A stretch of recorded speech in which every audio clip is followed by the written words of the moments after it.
Well, you hear things. Word of this place and this graffiti had been passed down from generation to generation. 100 years on, it sort of has taken on the air of legend.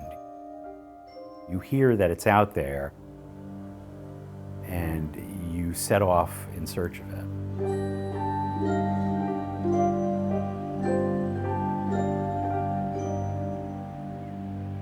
The Chemin des Dames is a ridge about 90 miles north and east of Paris. During World War I, the Chemin des Dames was very desirable real estate.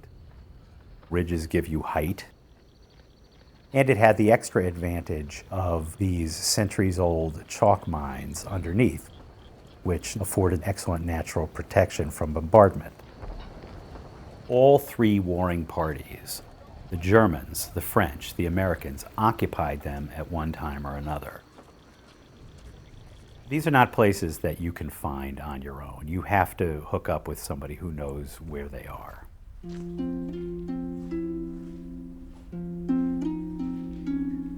There's nothing, in my experience, on the scale of these mines. There are branches and branches and branches. You're 30 feet below the earth with no natural source of light. It gets cold down there. The ceilings are very low. Often you have to walk hunched over.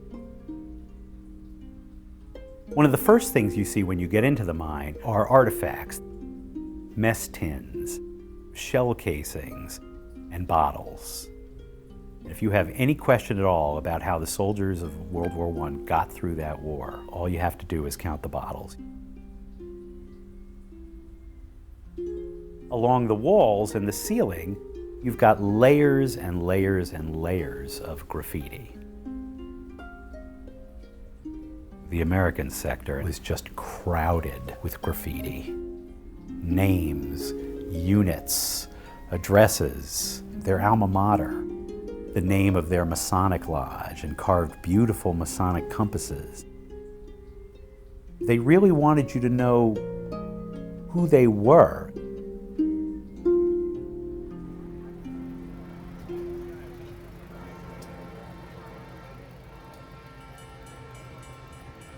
The Yankee Division was the first complete American division to arrive in France in the fall of 1917. They arrive at the Chemin des Dames, and then at some point they move into these mines. This was very early in the war for Americans, before Americans had really been bloodied.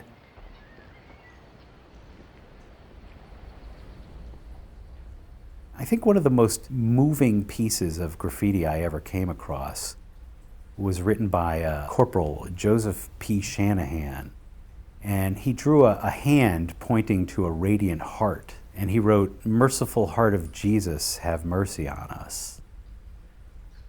I was really moved by that because I thought this was a man who was afraid. When I got home, I just decided that I would look up as many of these people as I could and find out what had happened to them. I looked up Corporal Shanahan. He survived.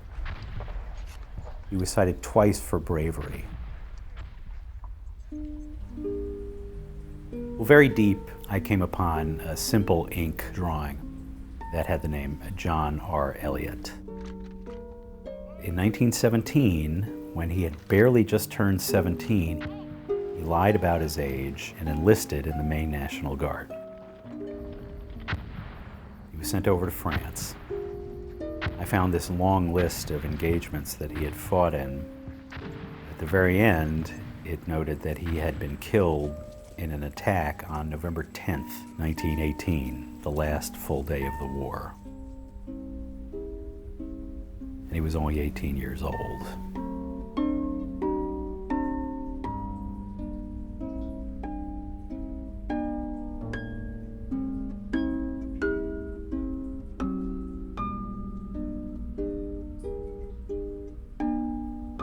Fred J. Brophy, L.V. Frank, P.W. Schofield,